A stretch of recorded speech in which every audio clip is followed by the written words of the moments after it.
Okay, so the dust has settled on the OFHL 2024-25 season. What a ride, huh? We saw some big highs, some pretty low lows. Yeah, and a whole lot of trade talk, maybe more than ever. Thick fog of speculation already, you could say. Ah, exactly. Welcome back, everyone, to the deep dive. We're here to, peel back the layers, not just look at the final standings. Right. We want to figure out what actually makes these teams tick, what leads to success in this crazy league, with hopefully a bit of wit thrown in. We know you want the good stuff, the insights, without wading through stats forever. And today, we're really going to focus on what drives things here. Drafting smart is one thing. Yeah, it sets the table. But the trades, the big, bold, sometimes kind of nuts trades, that seems to be where the real action is, doesn't it? It really does. Feels like that's the engine room of the OFHL. Right. A GM's build, rebuild, or just tinker. It's fascinating. So let's dive in team by team. We got to start at the top, right? Cordy, champ again. Yep, number 11. Yeah. 111 points. 450 richer. That's Mm-hmm. dominance. Especially coming from 6th last year. That's a heck of a jump. What happened there? Well, it looked like a perfect storm, really. A bunch of guys having career years, really balanced lineup. But was there a defining move? I think you have to point to the Hellbike trade. Giving up Demko, some youth. Yeah. That was a clear win-now signal. Solidified the goaltending. And he wasn't quiet otherwise, was he? 13 trades. 13. Tied for the league lead. He was constantly working the phones, looking for that edge, not just sitting back. So the big question is, can he repeat? They say he has enough quality youth. Which helps, for sure, but repeating is tough. And his success kind of makes the case, doesn't it? Yeah. That just drafting and waiting maybe isn't the winning formula here. The king of trades, perhaps. He even traded up for Zane Parrick. Aggressive. Very aggressive. Which brings us to second place, Ren and Stimpy, last year's champs. 102 points. Solid season, but couldn't quite get back to the summit. Repeating is hard. It really is. Their defense was still elite. I mean, Hughes, Makar, that's incredible. But the forwards were kind of average. And the goalies, usually a strong point, had down years. That makes it tough. There were busy traders, too, though. Also, 13 deals. Yep, match Cordy. Including that late one, grabbing Hedman from JBR, which, yeah, we'll get back to JBR strategy, or lack thereof. So for Ren and Stimpy, is it peak already passed? Time for Stimpy to maybe take over more. They got Matey Chuck in the draft, so there's future there. Those are the conversations, right. They were active, trying to stay on top, but maybe player performance just dipped a bit too much. Okay, third place. Durko. Lots of hype preseason. Yeah, big expectations. Ended up 23 points back, though. 88 points. What was the story there? Just couldn't live up to the buzz. Injuries were a killer. Kaprizov, Matthews missed time, Barzal, Dobson too. That hurts. And the goaltending was, well, just average. But he made those massive trades, right? For the Russian. Yeah. Kucherov and Kaprizov, talk about swinging for the fences. That's going all in. The feeling was maybe the best starting forwards in the league. Potentially, yeah. On paper, wow. Mm-hmm. But the depth behind them, maybe not quite enough.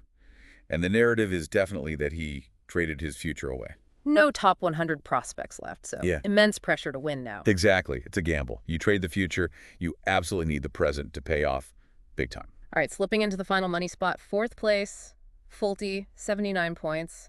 Edged out Rolfie right at the end. Drama. That was a nail-biter finish. And Fulte was active too, 10 trades. The big one was getting Marner from T-Man, wasn't it? Yeah, cost him Carlson and Sinecki. That's a steep price, but a clear sign he wanted immediate offense. So maybe challenging Durko for forward firepower. Could be. But the flip side is the defense. Looks like a potential weak spot, right? Especially with Theodore hurt and Matheson's role changing.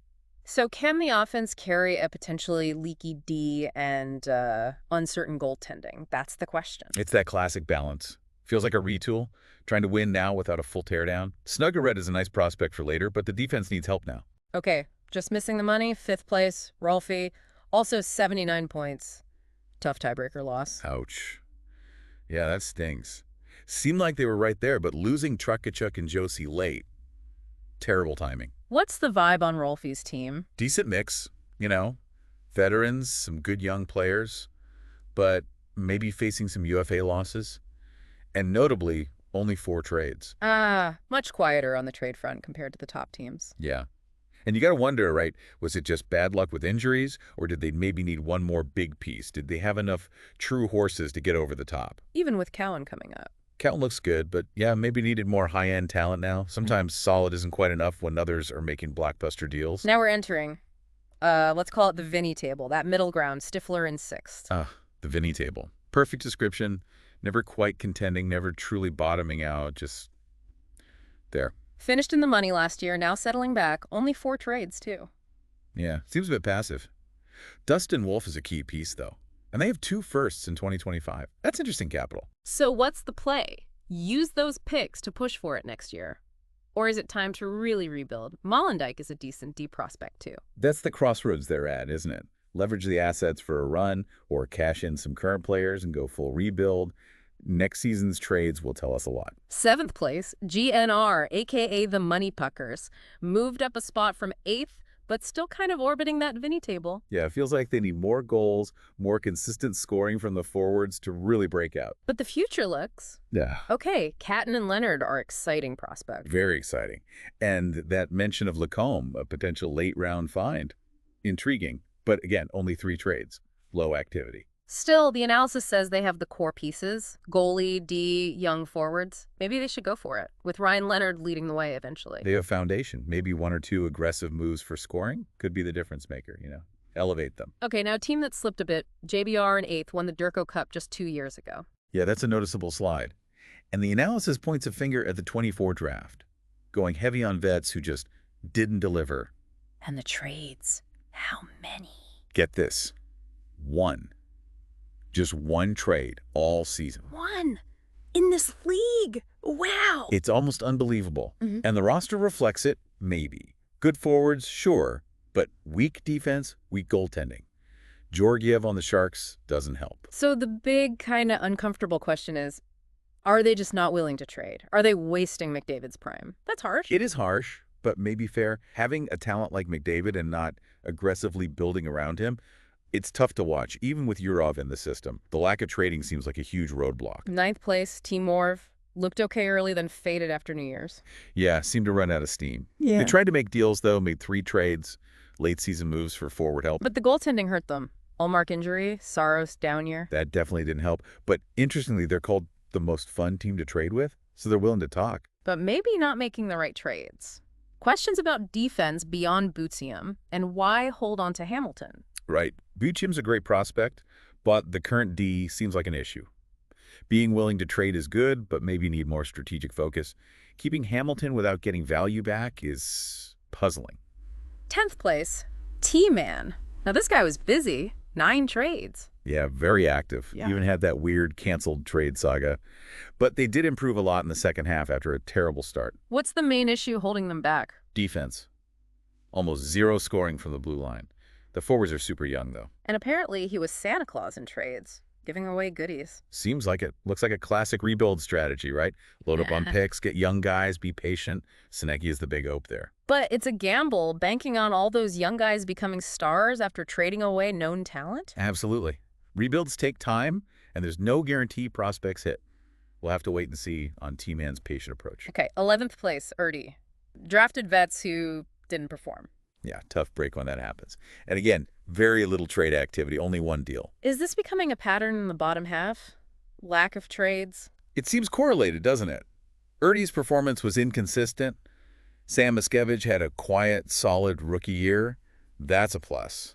But the talk is, maybe rename the Vinny table the Erdy table, just stuck in the middle perpetually. Ouch. But maybe accurate. They need to figure out a direction. Contend or rebuild. The defense needs serious help, either via trades or the draft. Eugene Gringla's a good prospect, but they need more. Feels like they're always waiting, never committing. And that's a tough spot to be in. Need to address that D and decide if they're buyers or sellers. 12th place, Hawkster.